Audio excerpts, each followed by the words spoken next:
This is Hino's Sport, bringing you that heat and that far. Love me some damn running back videos. Let me say it again. I love me some damn running back videos. We about to run this motherfucker back. Hear me and hear me. Well, let's get on to it. Vasily Lomachenko and Teofimo Lopez. See, this is the problem with Rudy Poo and Plum Plum Brains. Classic Dolce and Troco things. Ultra fanboys with the ultra fanboy rhetoric. They're looking at the silver lining, but they're not looking at the totality and the full weight and the gravity of the situation. Let me say it again. They're looking at the silver lining, but they're not looking at the full weight, the full gravity, and the full magnitude of the situation. Looking at the silver lining of everything is not the end all be all. It's looking at the full weight of everything. Let me say that again. It's what I say was so deep and profound. Hear me and hear me. Wow. Let that marinate in the corpus callosum and in the medulla oblongata and the damn cerebellum. Looking at the silver lining of things is not the end all be all. Looking at the full weight, the full gravity, and the full magnitude of things is the end all be all. Remember, the ends justifies the means. Let me say it again. The ends justify the means. We have to look at Lomachenko and we have to look at Teofimo Lopez. We got to look at their body of work. This tells us everything we need to know because we're talking about performing under the bright lights. There's levels to this shit, y'all. There's fucking gears. Let me say it again. There's levels to this shit. There's gears. Shout out to Meek Mills. Teofimo Lopez is not in the levels and he's not in the gears. He damn near quit boxing after the Masayoshi Nakatani fight. Lest y'all forget, lest I have to remind y'all asses. Let me say it again. Lest y'all forget, lest I have to remind y'all asses. So again, rehear me and rehear me. Well, this is the guy that told his dad, no more taller fighters. Dad, I'm going to quit boxing. Social media pressure is too much. Let me let that marinate in the corpus callosum and in the cerebellum. This one needs to stick in the medulla oblongata. So rehear me and rehear me. Well, Dad, no more taller fighters. Dad, I'm going to quit social media. The pressure's too much. He already showed you his mental fortitude. He showed you his mental makeup. That means it's like the ceiling. There's a cap. Let me say it again. It's like the ceiling. There's a cap. This guy's not made up to be too big, too strong, and too tough. To be able to beat Lomachenko, you have to get him on the back foot. But Lomachenko, you have to respect the fact that his front foot is so dominant that you have to be elite in your boxing skills to get him on the back foot. You can't just be anybody to get him on the back foot. See, we're not going to sit here and clown Loma like Loma's not a very good boxer. I could sit here and get on a fighter and say that he's not what you guys think that he was.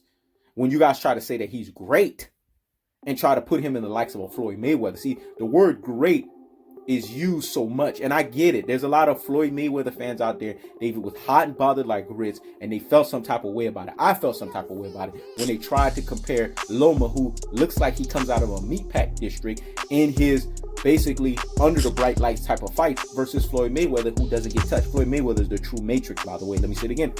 Floyd Mayweather is the true matrix, by the way. We understand that. We understand that full weight and that full gravity. But don't let that blind you from seeing what you need to see. Lomachenko always picks the weakest link. This is how he's always rolled. Notice he doesn't talk about Devin Haney. You know why? Because Devin Haney is looking crispier than a fucking three-piece with basically learning the fucking shoulder roll, the Philly shell. Teofimo Lopez has been doing the Philly shell that everyone else has been doing. The Adrian Broners and all these other motherfuckers. The Andre Bertos. These types of people. Their Philly shell is bullshit. It's not the Mayweather-esque Philly shell. Let me say it again. It's not the Mayweather-esque Philly shell that Devin Haney is learning. That's why Devin Haney's looking crispier than a fucking three-piece. Devin Haney is a problem. Remember, Vasily Lomachenko blatantly ducked Devin Haney just like the super duper hype job ducked Devin Haney. Devin Haney's the dream for a reason. Let me say it again. Vasily Lomachenko ducked Devin Haney just like the super duper hype job ducked Devin Haney. That's because Devin Haney is the dream. He's for real. He's legit. He has boxing ability. Remember, what is the prerequisite to push Lomachenko on the back foot? You have to have boxing skills. Teofimo Lopez lacks boxing skills. He has a shoddy at best Philly shell. Now, I'm going to break this thing down because I love running back videos, because in running back videos, you get to clarify. Stop going by your blinded ways of the fact that you can't stand Loma. You have to call this thing for what it is. Lomachenko's the more experienced fighter.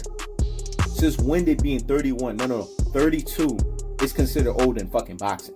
That's why I said, higgity fucking hush, Teddy Atlas. Since when did 31 or 32 is considered old in boxing? Teddy Atlas, higgity fucking hush. The truth of the fact of the matter is this. Lomachenko has performed under the bright lights in better form, better facets, and better variations than Teofimo Lopez. We've seen Teofimo Lopez in arduous situations. And someone who thought they were fact-checking me in the Richard Comey video, higgity fucking hush. I said that Richard Comey in the first round was outboxing Teofimo Lopez. I didn't say the fight ended in the first round. Again, higgity fucking hush. I didn't say the fight ended in the first round. I said Richard Comey was outboxing his ass in the first round. The second round is when Richard Comey started playing Teofimo Lopez's stupid game of roughhouse gambling. That's what Teofimo Lopez likes to do. People think that I'm undermining Teofimo Lopez. I don't hold Teofimo Lopez in high regard because he does too many things defensively irresponsible in the ring. Let me say it again. I don't hold Teofimo Lopez in high regard. Has nothing to do with me having disdain or hate for the guy. I don't fucking know the guy. He does too many things defensively irresponsible. This is why the great Andre Ward debunked his ass and said, okay, we see you win by knockouts. What else can you do? Because the Masayoshi Nakatani fight was Andre Ward's way of saying, you're not there yet. You don't have the gears. You don't have the levels. Andre Ward is a perfect guy to talk about this stuff because he is a boxer extraordinaire. Let me say it again. He's the perfect guy to talk about this stuff because he's a boxer extraordinaire. Undefeated. You can't question him. He's won in so many facets. He knows how to perform under the bright lights, especially in the championship round. And he saw firsthand, just like he knows his sports sees. See, this is the thing that you guys don't understand. This is why he knows the sport stays on the thumb and the needle of the damn situation. Let me say it again. This is why he knows the sport stays on the thumb and the needle of the damn situation. Because the real experts, not the bullshit experts, the real experts always fall their ass in line under he knows the sport. What did Andre Ward say? The great variation of Andre Ward. What else do you have outside of you knocking people out? Because you can't knock everybody out. And there's levels to this stuff. As you get up to the levels, ain't gonna be no more knockouts. What Andre Ward was basically saying is that Teofimo Lopez is one-dimensional. He's a one-fucking trick pony. Let me say it again. What Andre Ward was saying in a very nice way was that Teofimo Lopez is one-dimensional. He's a one-trick fucking pony. What else does he have? Where's his footwork? Where's his ring generalship? Where's his back foot game? Where's his rolling on the ball of the pivot of his damn foot? Where's him slipping fucking punches? All Teofimo Lopez does is keep his hands down. He does change some acceleration on his fucking punch, which he does pretty well. And then he looks for the fucking knockout. That can fuck a lot of people's brains up. That's why I said do film study. It will make you think that the person can actually fight. But when you're looking at it, you're like, damn, in the Edis Tatley fight, he was getting tagged the fuck up. Before he dropped him in 5 rounds. In the Masayoshi Nakatani fight, he got tagged the fuck up. In the Richard Comey fight, before Richard Comey got knocked out, he got tagged the fuck up. His 3 step-up fights, he got tagged up. Is Edis Tatley on the level of Vasily Lomachenko? Higgity fucking hush. Is Masayoshi Nakatani on the level of a Lomachenko? Higgity fucking hush. Is Richard Comey on the level of a Lomachenko? Higgity fucking hush. This is why Lomachenko called Teofimo Lopez a fucking speed bump. This is why at the end of the fight he said, I'm not impressed. He's a speed bump. I'm looking to collect all of the belts with Gervonta Tank Davis. Let me say it again. I'm not impressed. He's a speed bump. I'm looking to collect the belts with Gervonta Tank Davis. And they sat here and said that Loma ducked Teofimo Lopez, or was that Teofimo Lopez and Teofimo Lopez Sr. rhetoric that all of you ultra fanboys with the ultra fanboy rhetoric fell behind? Lomachenko is in Ukraine.